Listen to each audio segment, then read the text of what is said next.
ఇంటికి కాంగ్రెస్ అంటేనే current free.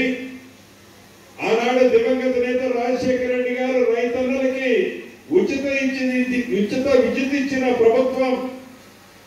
మీరు 10 సంవత్సరాలు పరిపాలించే నాడు పేదోడి ఇంటికి ఉచిత కరెంటు ఇవ్వాలనే జ్ఞానం ఎందుకు రాలేదు?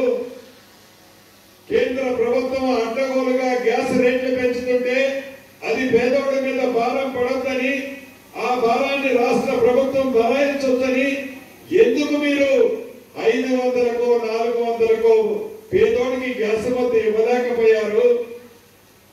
ఈనాడు పేదోడికి జబ్బు చేస్తే 10 లక్షల రూపాయల వరకు రాజీవ్ ఆరోగ్యశ్రీ కార్యక్రమం ద్వారా పేదోడికి మెరుగైన వైద్యం ఇప్పిస్తుంటే మీకు జ్ఞానమైన ఆనాడు రాకపోవటం అది మీ తెలివి తక్కువతనం కాదా?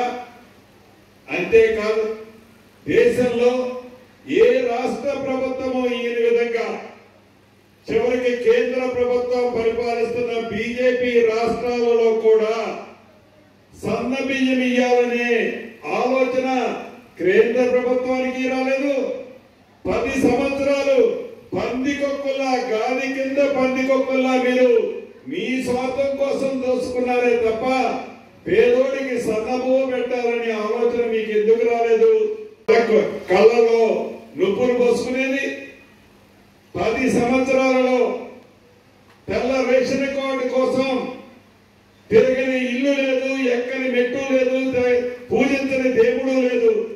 ఎందుకు మీరు పేదోడికి తెల్ల రేషన్ కార్డు ఇవ్వలేకపోయారు 10 సంవత్సరాలలో?